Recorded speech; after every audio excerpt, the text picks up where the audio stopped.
So you want to buy your first piece of real estate. You want to buy your first investment property, but maybe you're currently renting. And everyone is telling you that housing is too unaffordable, that you can't do it, it can't be done. Well, don't worry, because I'm here to tell you that's simply not true. If you follow these steps, you'll be buying your first investment property, your first primary home in no time, ultimately beginning the journey of growing your wealth through real estate, just like I did here in Bryan-College Station. If you don't know who I am, my name is Greg Schwartz, and I'm a Marine Corps helicopter pilot turned real estate investor.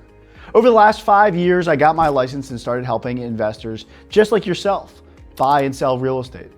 Along the way, I worked as a property manager, managing over 150 units for my mentor. And along the way, I grew my portfolio from 2 to 26 units, everything from short-term to long-term rentals here in Bryan-College Station. And I'm taking all that knowledge and more and sharing it with you on this channel, Investing in Bryan-College Station, where ultimately we're here to grow your wealth through real estate in my favorite towns of Bryan and College Station, Texas. Guys, stay tuned. This is going to be a good one. At the very end, I've got some bonus content that will help you determine which piece of debt to pay off first if you're trying to buy that new house. If you're looking here in Bryan and College Station, you're probably looking at a starter home price point of between $250,000 and $300,000. The good news is that does get you a really nice 3-bedroom, 2-bath, 2-car garage, something that's relatively new or even brand new. And these houses make great first investments. When you move out, it's very easy to find a renter to move in.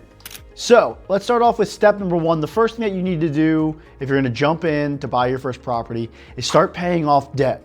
Guys, debt has a huge impact on how much you're pre-approved for. That $500 car payment, that $1,000 student loan payment can really hold you back in terms of getting your pre-approval up so that you can afford a good starter home that will eventually make a good rental. Step number 2 is to improve your credit score. You see, credit has a bigger impact on the interest rate you get. Of course, you want to get the best interest rate possible because it lowers your monthly payments, but it also will keep those monthly payments down when you eventually move a renter in, because you want to have a big gap between your monthly principal, interest, tax, and insurance and what you're making in rent. That's called cash flow. So we want to have the highest credit score possible so we have the lowest possible interest rate. No matter what the base rate is, higher credit scores always get the lowest possible rate. Step 3, you're gonna want to save. You guys, the truth is real estate's not free.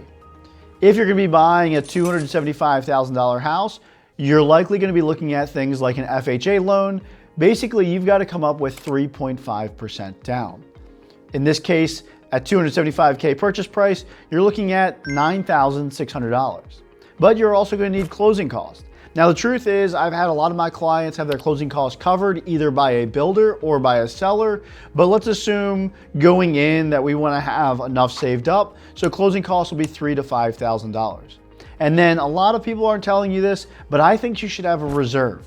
It's important to have a backup because, guys, water heaters, ACs, roofs, all these things will need to be fixed or replaced at some point in time, so you might as well have some money saved up. I recommend $3,000 to $5,000 if you're buying a starter home in the sub $300,000 price point. In total, you're looking at savings between $13,000 and $21,000. But there is some good news. That doesn't have to be your money.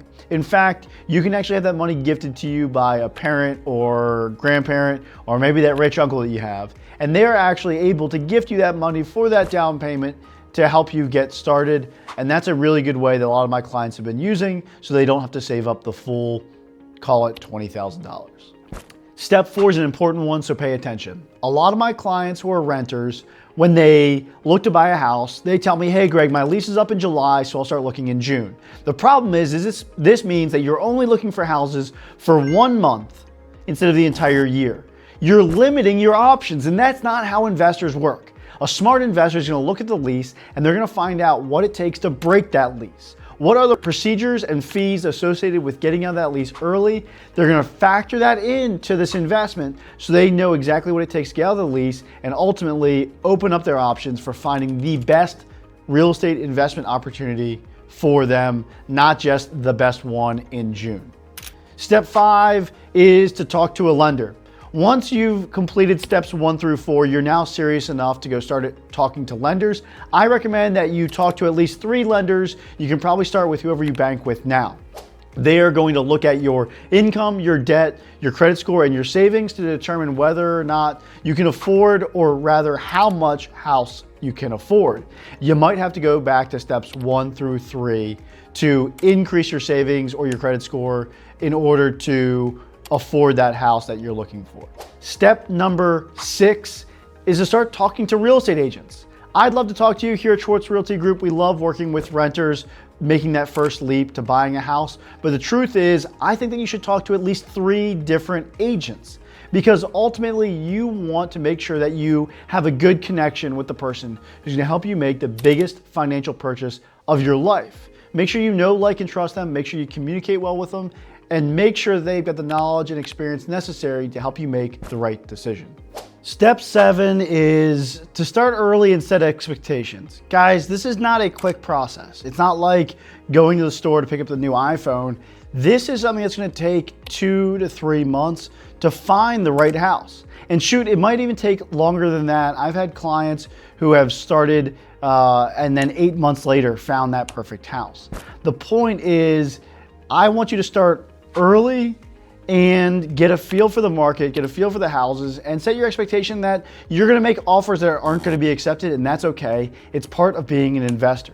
Step number 8 is to consider house hacking. Guys, I've got whole videos on this. I'll share them with you here, but the point is, if you buy this first investment property and you move roommates into the rooms, or you buy a duplex and you rent out the other side, you can start creating income even while you're still living in that property. And that really is the secret sauce to jumpstarting your investment journey. So consider house hacking. There's also a great book on house hacking. I'll have a link in the description below. So check that out.